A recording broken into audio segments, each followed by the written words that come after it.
Welcome back, everybody, to another episode of Green Squad Chats. I'm James Lascara, and this morning we are going to talk about the use of creative finance and leverage, how we've used the principles of leverage and creative finance in building our portfolios to increase our real estate reach and ultimately build better business practices.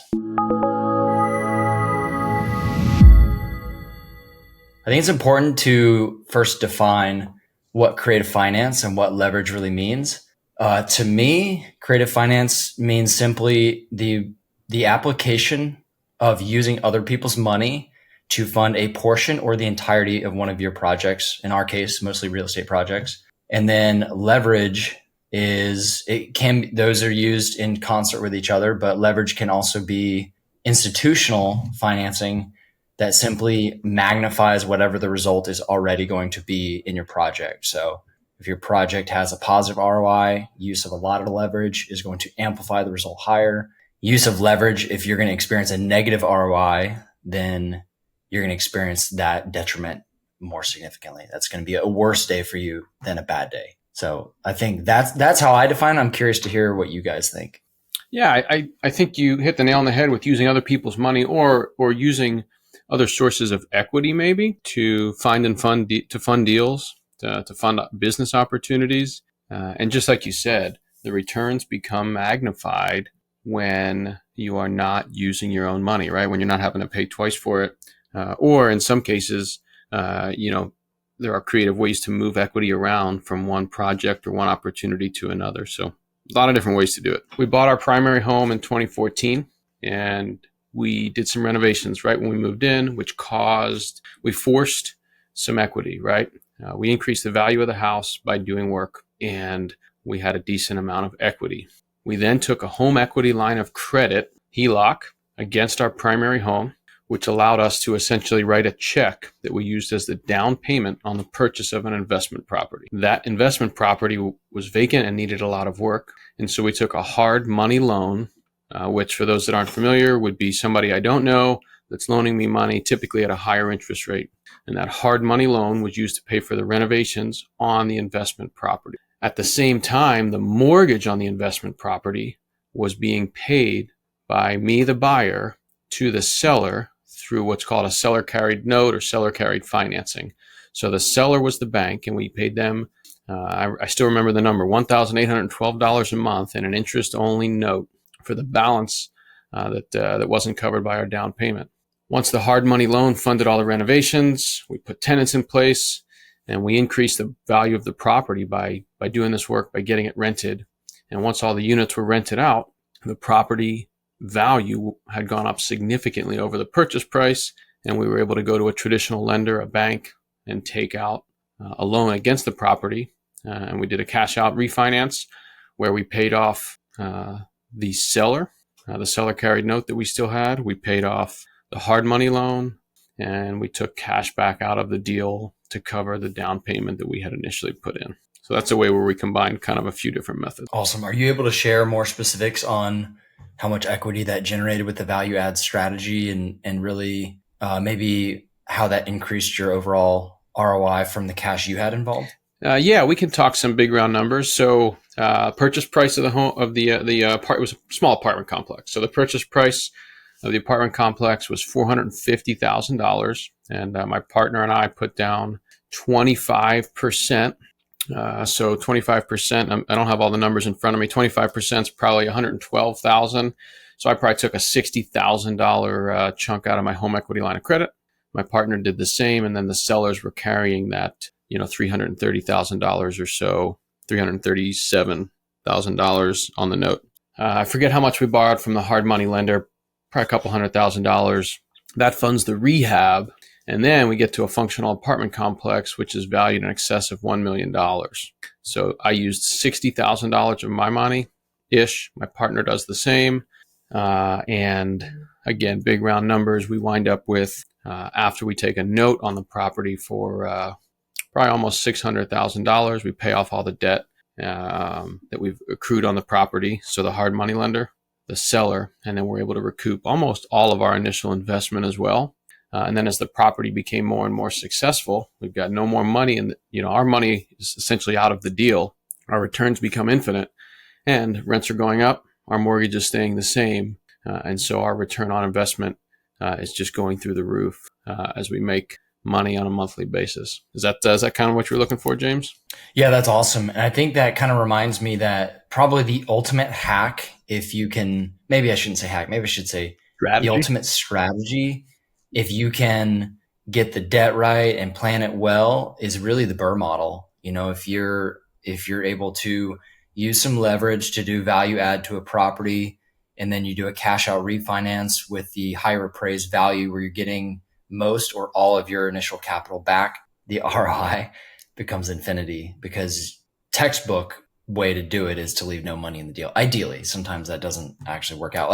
I know in Tampa, doing a textbook BRRRR and leaving no money in the deal is nearly impossible. I don't love the word impossible, but it's very challenging to hit that. So you may end up leaving some money in the deal, which is still fine. Just plan for that. Yeah, and for anybody that might not understand how we're using this term return on investment, in this case, return on investment is the net income that you're generating from an investment divided by your amount of investment, your capital invested in that deal. And so the reason we're coming up with infinite in this model James is talking about, if you can pull all of your capital out of a deal, out of a property, you wind up dividing by zero, right? You're making money, you have no capital in, and your return goes to infinity. Yeah, and I don't think you can do that, right? Like somewhere in my math career, you can't divide by zero. Can't do it. Yeah, I'm sure you can. It's probably a misapplication of. Yeah, our third grade math teachers would be upset with us for this. But your return, how about your return approaches infinity? Yeah. No, I only brought that up because a couple things that from your story is, one, having alternative sources of financing outside of just having to go to your mortgage broker or a bank and applying for a traditional loan, right? Having those alternatives, it gives you way more options. And so having those options makes you resilient to different types of market situations, to, negotiations, right? When you have those options, you're in a better position to flex, adapt, and keep moving forward. And then two, in your example, Tom, I was thinking about it, you actually had no money in the deal from the get-go because of your own money, because really you took a home equity line of credit. So your money is actually stored as equity inside of that house. The home equity line of credit is borrowing against that house. So that's actually a loan. So in reality, you had no money ever, none of your own money ever in the deal. Your money was still working inside your primary home to support the asset, right? Yeah, great point, yeah. Brandon. Somebody could see where you can get really creative, having alternative sources. It really makes you resilient. Thanks for that point. I did a pretty scaled down version of the story. I mean, this was a years long process. We actually also used, from another property we owned, a fourplex. We actually took a line of credit against that property as well, used some of that money in the deal.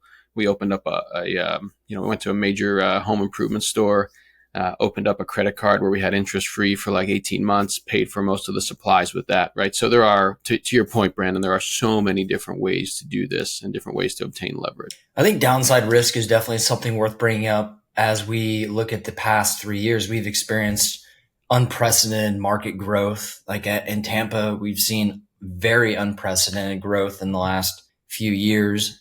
And so that can kind of possibly fool you into thinking you're better than you are. So I think there's two things that I look for. Just a second ago, we brought up, hey, you had no money in the deal. I have done that where I end up exiting a project and I had no money in the deal.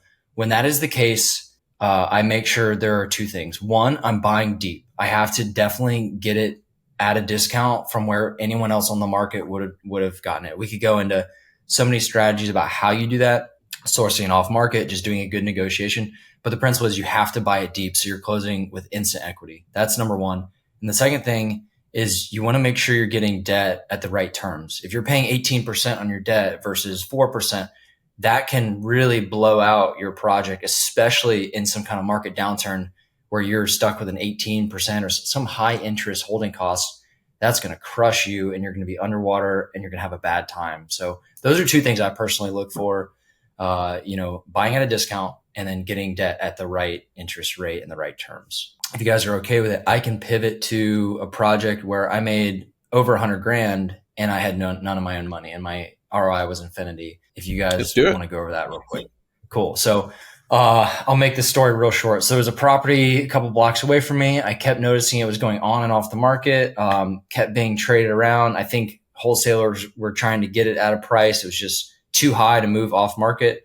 So I saw it go back and forth on and off the market probably 6 times. And finally I came in, offered a pretty low number, but my value proposition is I could close really fast, which is something they wanted. So I think I closed in 10 days and the acquisition price was a little under 300 grand. Borrowed the entirety of the 300 grand from private money. And so we were going to fund the rehab. I had 2 strategies with it. We could rehab the entirety of it and then sell it as a flip. And the other strategy was we could rezone the land and sell it as two parcels. And so both worked. We definitely got it at a significant discount, probably instantly 40 grand of equity just in buying the deal. And about a week later, after we bought the deal, we got under contract to sell it to a builder who all they needed to do was rezone the land. So they were going to do the rezone for us. And that was fine because they have extensive experience doing that. And our contract price was 135 grand more than we bought it for. So entered the project around 300 grand, exited the project 7 or 8 months later for 435,000. Once we back out what I paid my private lenders for the ability to borrow that 300 and closing costs, I basically made a little over 100 grand or so. The buying at a discount really helped me there, but then also getting interest where my private lenders felt they were compensated adequately, they were compensated fairly. And then that allowed me to really pursue both strategies. The one we ended up doing was by far the most profitable. So I would have had money in the deal if we had gone the flip option, but we had so much downside risk mitigation because their deposit went hard. I think their deposit was $20,000 or something.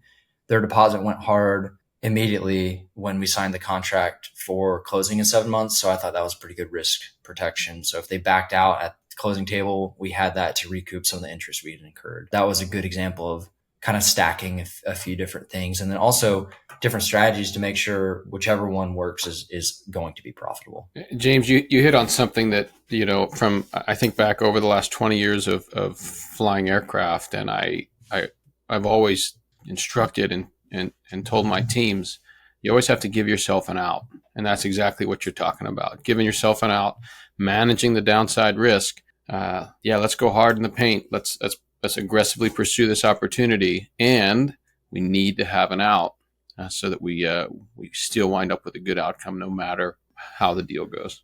Yeah.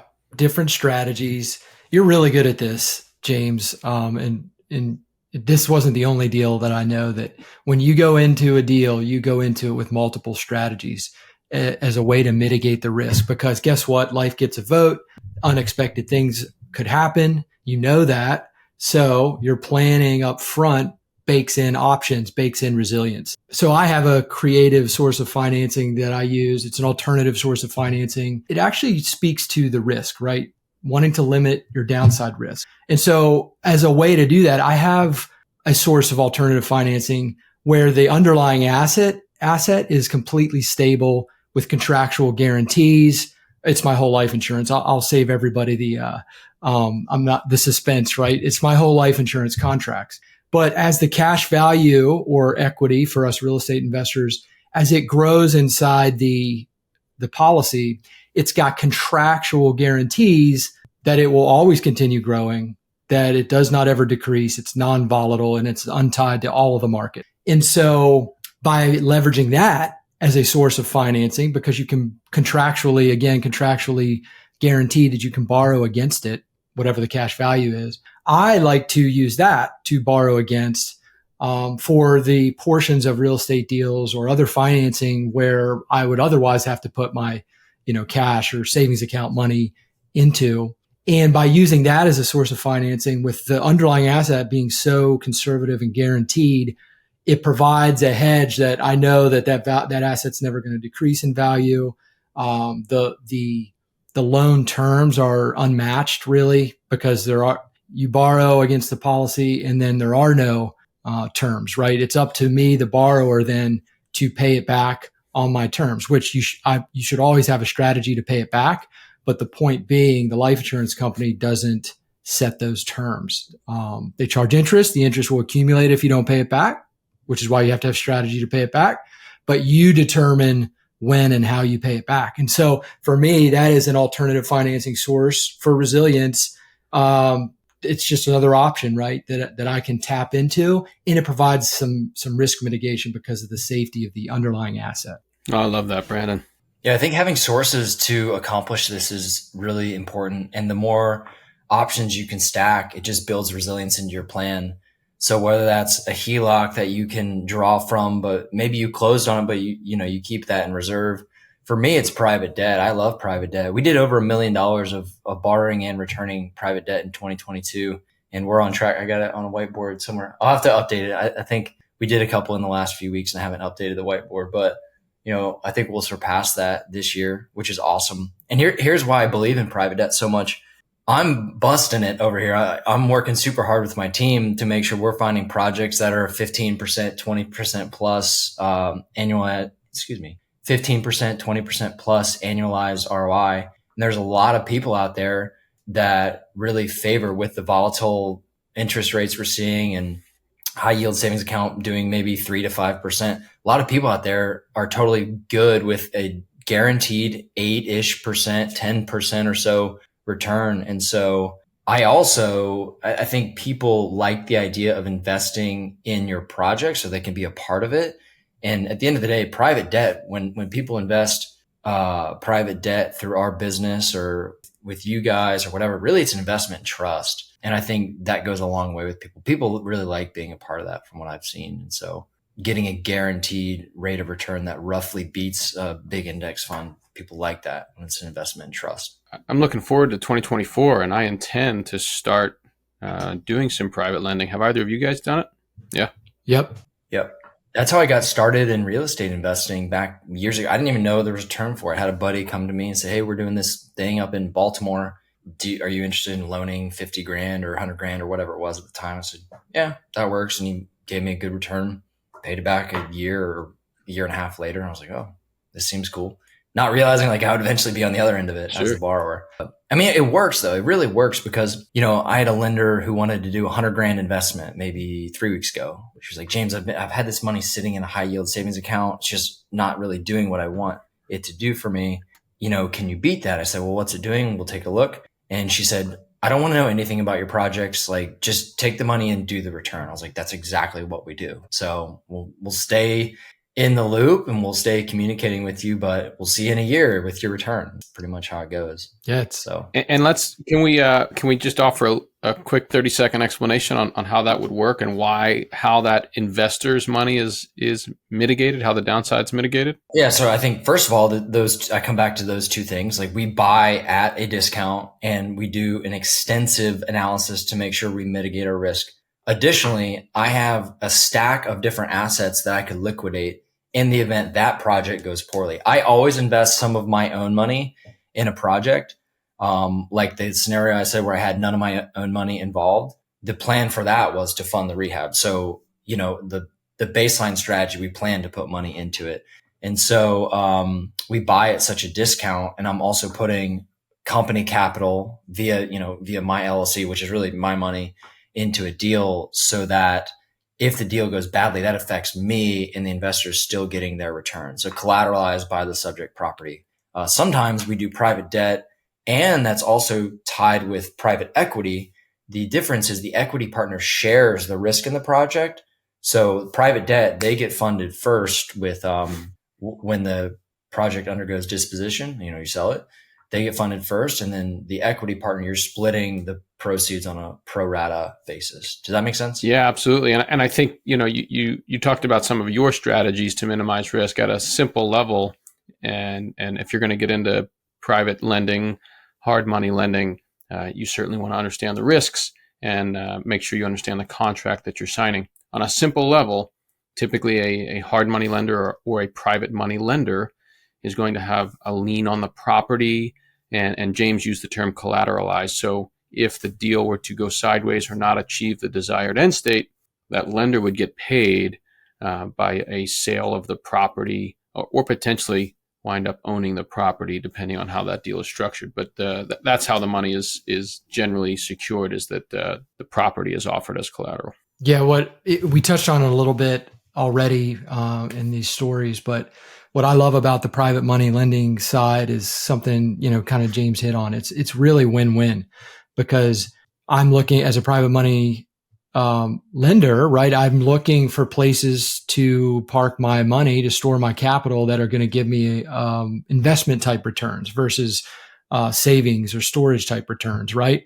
And so I'm looking for those deals. And as a private money lender, I don't want to lend to anyone I don't know and trust. And so sometimes we don't have any deals to put money in, because maybe it's already deployed, or we just don't know anyone that we know and trust and understand that they're going to put in these risk mitigations that we've been talking about. And so instead of just willy-nilly lending to anybody, as a private money lender, you have to do some form of underwriting yourself, whether it's underwriting the person in the relationship, or maybe you have a bigger team because you do this a lot. So it's kind of like your business. And so you have an underwriter on staff who underwrites deals. But either way, so it's a win for the private money lender. But then at the same time, it provides kind of liquidity to do deals for the developer, for the investor, so that they can go out and find deals and close quickly, because they have a ready source of funds outside the traditional lending, outside the banks, that they can access quickly, and which increases their position in a negotiation to get better deals. And like James said, buy it at that value price. I want to talk too about seller financing and how that's been impactful for some of the projects that we've done. It doesn't always work. It takes the right seller to do it. So, somebody who may not need all the capital out of a project, or maybe somebody who desperately needs to move, or they maybe they want to offset any kind of tax liability that comes with the sale. But the past year, we've done 2 seller finance projects. Both were incredibly successful. So one was a flip in St. Pete, where the owner carried back, at the time I had a partner on this project. The owner carried back, I think, $200,000 out of a $300,000 property. And then we also we stacked that with private debt for about $50,000. And then we funded the remainder with our company funds and the rehab. It wasn't the most banger deal we've ever done. It was around the holidays when there was a market downturn a little bit. There usually is. And we only ended up making about $20,000 on that project, but our ROI was buffered up because we had less of our own money involved. But what was cool about that is I think the rate that we negotiated on the seller financing was like 3% or 2%. It was a 5-year balloon. So we talked about different strategies along the way. If the market downturn was so substantial that we weren't going to make any money on the disposition, we could have simply paid off that $50,000 private debt and carried the note with the seller and turned it into a rental. And it would have been profitable and cash flow, and that would have been fine. So that was one seller finance deal we did for a flip. And then another was a development deal I did where bought the property for $500,000. I put down 20% down payment, so $100,000. And then we were getting ready to rezone and go through plans and permits. We're actually in the rezoning process, and we took an off-market offer for $570,000 about 7 months after we acquired the property. And so I did a little Instagram video about this, but my rule of thumb is if I can double my cost basis within a 1-year prorated time frame, so for example, 50% increase in 6 months, then I will always do that deal. So we ended up selling the property, made $65,000 or so after some costs in 7 months. So that hit that goal. And that was only because we had negotiated that $400,000 seller carryback, and they wanted to be done with the property in that case. They didn't want to keep holding on to it and incurring headaches and all this stuff. So it worked. Oh, one strategy. I'll share something. I don't want to give away all my secrets, I guess, because I want to retain some unfair competitive advantage. But one thing that I always try to do, here's a freebie for y'all. If you want to get into seller financing or creative financing, always make 2 offers. So make your standard offer you would normally make, whether that's cash or normal financing, and then make a seller finance offer. Something I do is sometimes I try to pay them more and then have great terms like a low interest rate. That's a great point.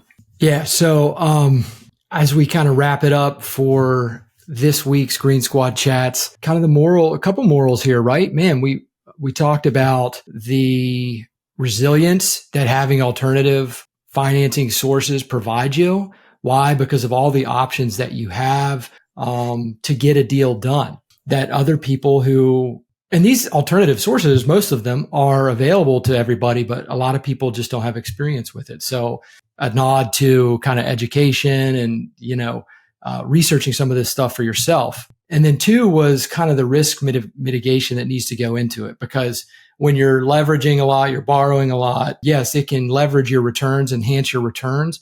But at the same time, like James and Tom have mentioned, you have to mitigate the risk, because if you're over leveraged and then life happens, things go unplanned, you don't have other strategies, then you could get yourself in trouble and be underwater. So with all this stuff, right, these are tools, but you need to do the education, do the research for yourself too, and put those mitigations in place.